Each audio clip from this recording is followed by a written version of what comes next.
Welcome back to Magic, Witchcraft, and Religion. This week we're talking about what are myths. Myths, legends, folklore, they're a fundamental aspect of every human being's life, whether you recognize them as such or not. And today we're going to discuss, well, what counts as a myth? What makes a myth? And why is it that anthropologists don't look at calling something a myth as calling it false or make believe?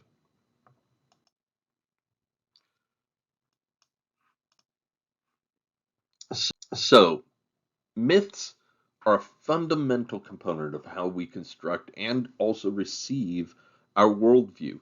They are full of lessons and instructions and wisdom that is passed on from generation to generation. Myths contain these lessons, these morals, as ethical models, oftentimes providing us with examples of how to make ethical decisions in the face of challenging circumstances. Now, myth is not opposed to the idea of fact. Myths themselves can have different kinds of facts buried deep within them.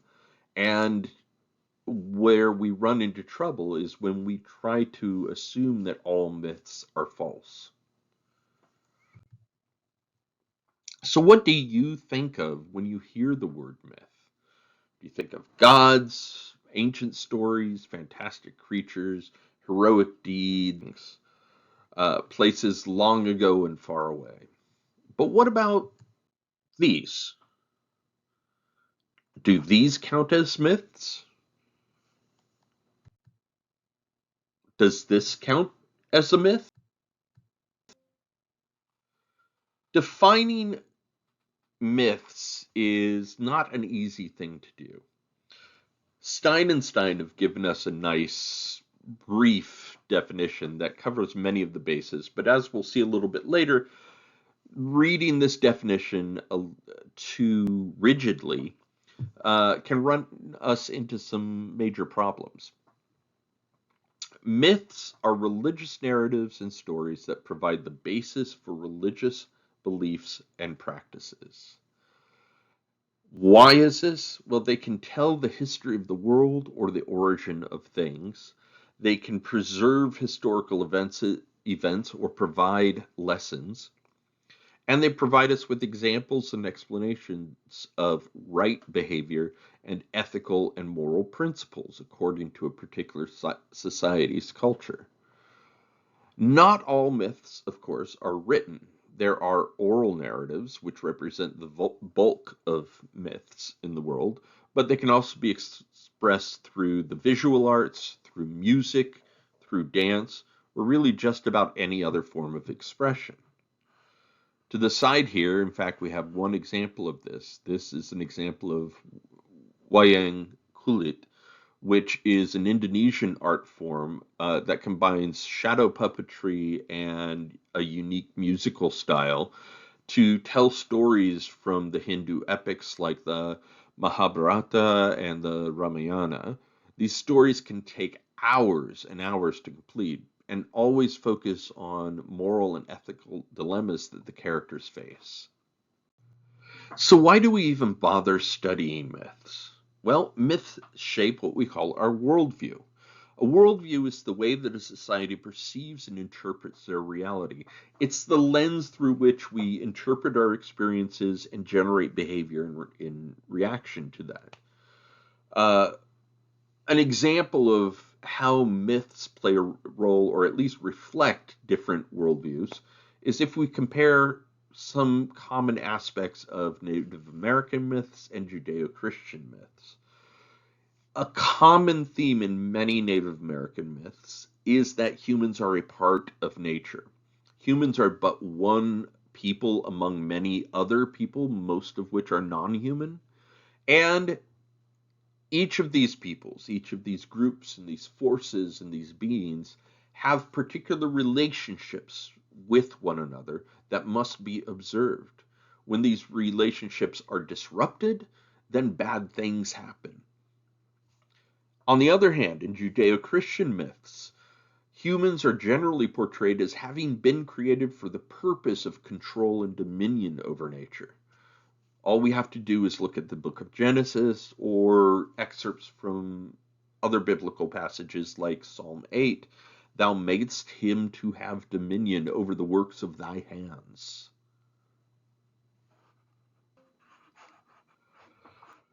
Now, I mentioned before that there can be a kind of facticity in myths. And that's because myths oftentimes are recording real events, real historical events. One example of this that is particularly good is the Klamath stories about the eruption of Mount Mazama 7,700 years ago, which created Crater Lake in Oregon. Crater Lake is a caldera lake in a former volcano that was created when this former mountain, known as Mount Mazama, exploded and the caldera collapsed in on itself. The mountain literally just sort of fell in on itself. And then slowly, over hundreds and thousands of years, the lake filled up with rainwater. Well, the Klamath have a story about this. And it goes a little something like this. This is according to a story that has been adapted from one that Chief Lalek, an 80-year-old Klamath man, told William Colvig in 1865. And Colvig recorded this. One time when Chief of the Below World was on top of Mount Mazama, he saw and fell in love with Loha, a Klamath woman who was cherished by all who knew her. Chief of the Below World told Loha of his love and asked her to return with him to his lodge inside Mazama. There, he said, she would live forever. But the tribal wise men warned Loha that even though they also loved her, she could never, nor should she ever, want to live forever. Following their instruction, she refused Chief of the Below World by hiding from him. When Chief of the Below World learned that the people had unanimously refused his proposal, he became furious and in a voice like thunder swore that he would destroy all the Klamath with the curse of fire. The mighty form of Chief of the Above World then descended from the sky, and the two spirit chiefs began a furious battle on the mountaintop. The mountain shook and crumbled. Red-hot rocks as large as the hills hurtled through the skies. Burning ash fell like rain. Chief of the Below World spewed fire from the mouth of the mountain. Fleeing in terror, the people found refuge in the waters of Klamath Lake. Then the oldest of the tribal wise men raised his voice so all could hear. Only a living sacrifice will turn away Chief of the Below World's revenge. But who among us will offer himself as a sacrifice? No young person will want to make the sacrifice, answered the second oldest wise man. You and I have but a few more years to live. We should be the ones to throw our torches and ourselves into Chief of the Below World's fire pit. After a period of silence, the two old men lit their pine torches and started toward Mount Mazama. From the waters of Klamath Lake, the people watched in astonishment as their torches, brilliant against the night sky, moved to the crest of the volcano. There the old men paused, and then, with their torches high above their heads, jumped into the fiery pit. The generosity of the old men energized Chief of the Above World. Once more the mountains shook, and the earth seemed to tremble on its foundation. When Chief of the Below World was finally driven back into his home, Mount Mazama collapsed upon him, and after many years, rain filled the great crater. So this account was published in R.G. McWilliams' The Geology of North America as Illustrated by Native American Stories, and that is available online as a PDF if you want to find that yourself. But what we have here is a pretty classic myth that is giving us a lot of information, not just about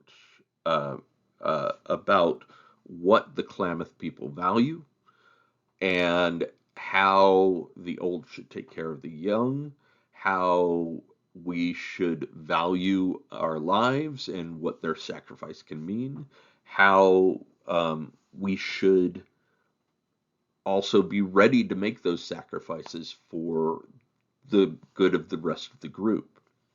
But it is also eerily uh, similar to what actually happened at Mount Mazama 7,700 years ago.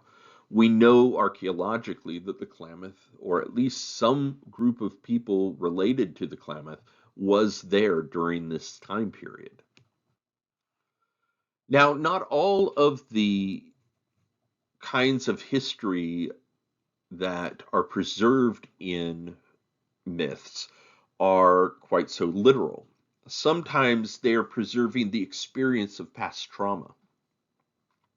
An example of this comes from an article by Fraser and Imeina in 2016, published in Sapiens magazine. And in it, the authors describe myths told among the Kukama who live along the lower part of Peru's Marañón River. During the rubber baron era of the 19th and the 20th centuries, so this is the time when rubber was still almost exclusively grown in South America.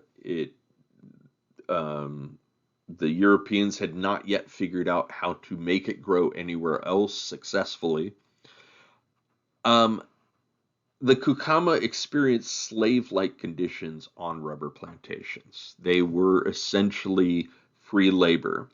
And sometimes it was literal slavery, sometimes it was debt slavery, where an individual would get into owing the company so much money, and then they would have to go work for them. And of course, they could never pay off the debt because they would also have to then pay back the company for their lodging and their food and everything else.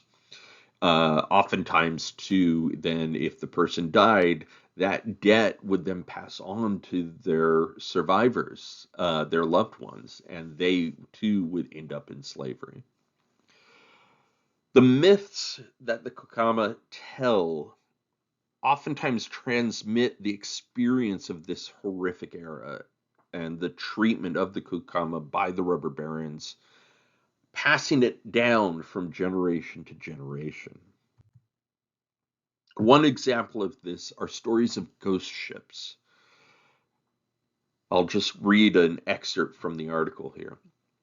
Stories of ghost ships, brightly lit boats with lavish parties on board that Kukama fishermen see on the river at night, but that disappear without a trace, are a reminder of the boom times when the patrones traveled in luxury made possible by the exploitation of indigenous workers.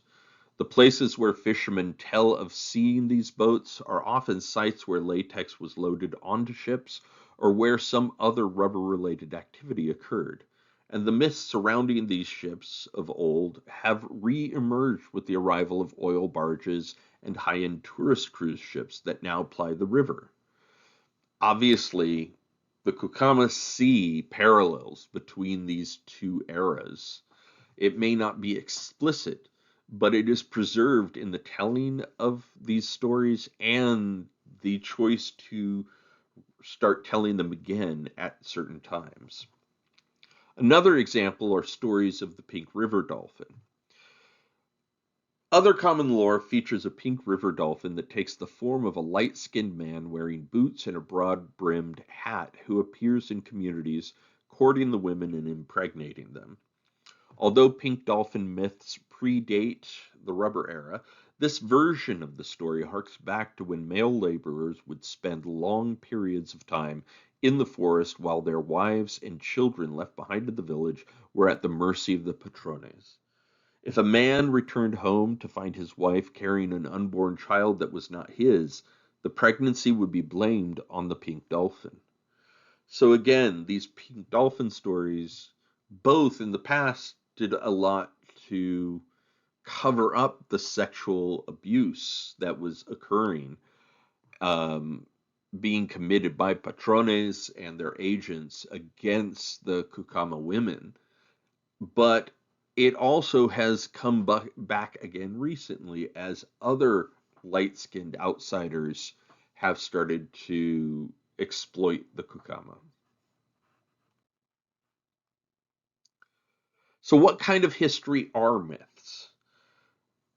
First, we need to understand that myth and history are not mutually exclusive. Our histories oftentimes have quite a bit of myth in them, and many myths have quite a bit of history in them. They emphasize different kinds of fact. Myths might relay real events, but do so in the service of preserving the experience of those events and using those events to instruct and reinforce societal values. Mythic history is no less valuable than documentary history as a result. Now, up till now, I've been using the word myth pretty broadly, but there is an argument to be made that we should distinguish different kinds of sacred narrative from one another. And in fact, actually, sacred may not always apply to every one of these kinds of narrative.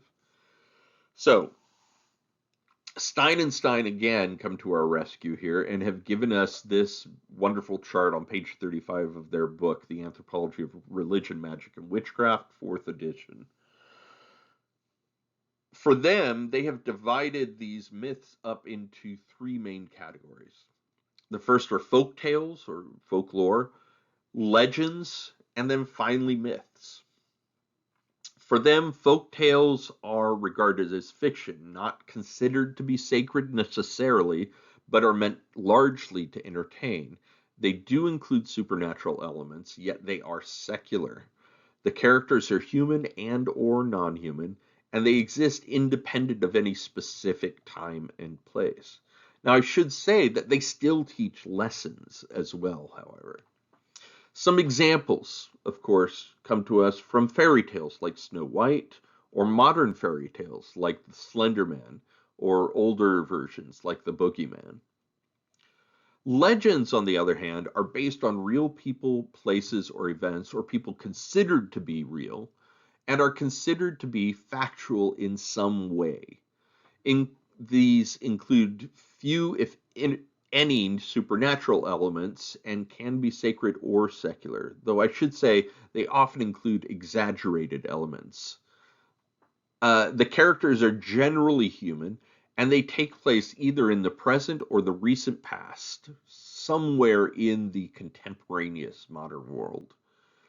Examples, again, if we're going to take from American legends, we can talk about the legend of John Henry, or the legends told about Davy Crockett, Paul Revere, Betsy Ross, George Washington and the Cherry Tree, of course, and of course, good old King Arthur. All of these are taken to be sometimes more, sometimes less actual historical figures, but oftentimes the stories about them are less about things that actually occurred. George Washington never chopped down a cherry tree, as far as we know, nor did he say after he did so that he could not tell a lie. But rather, they tell us something both about the values that our society wants to push and places above others. And also, they mythologize these historical figures. Finally, we have myths proper.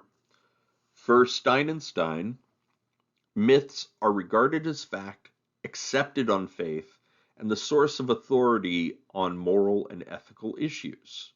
Right? So this is your sort of most concrete form of myth here. These include a great many supernatural elements and are oftentimes considered to be sacred stories. Characters are both human and, in some cases, non-human, and they take place either in the remote past or in another world altogether, or in an earlier manifestation of today's world. Some examples of this might be the Bible, the Quran, the Tanakh, the Rig Veda, the Kalevala, the Epic of Gilgamesh, These are all texts that have been sort of written down. They needn't be text. They could be oral or visual arts.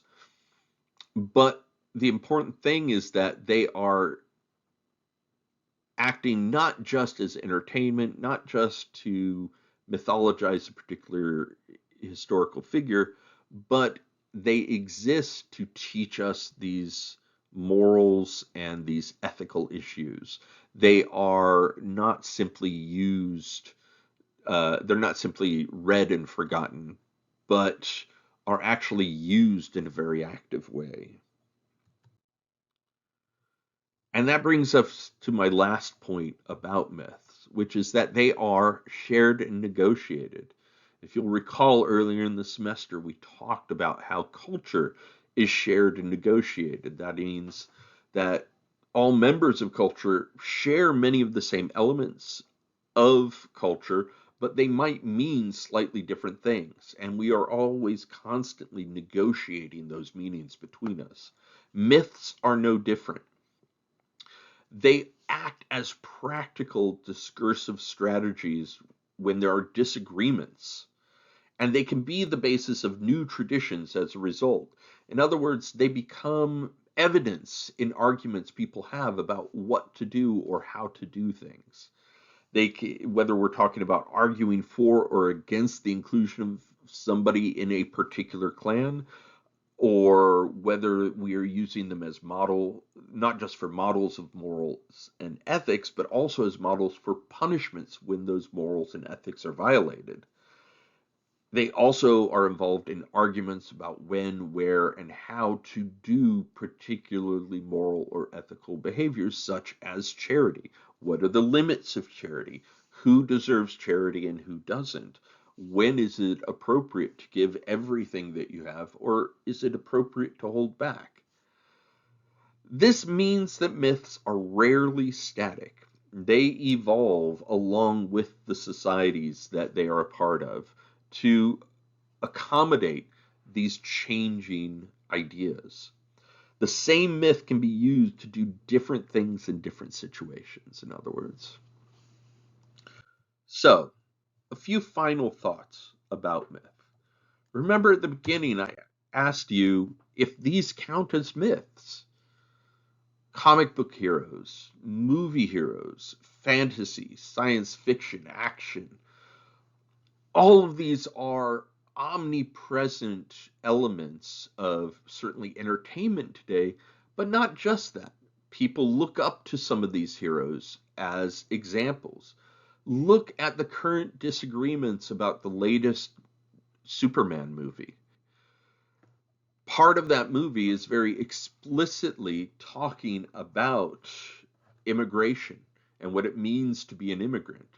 And many people think that, well, Superman's never been political before. Why is he suddenly political now? Whereas others point out, Superman was created by two Jewish men who were intimately familiar with the immigrant experience during and after World War II. These stories become a point of negotiation. We share these stories with one another, but we disagree sometimes about their meaning. What's happening now is what we're seeing is trying to sort out what that meaning is. In what way do we look up to Superman? Earlier generations saw Superman as incapable of being wrong. He was infallible. He was like a god.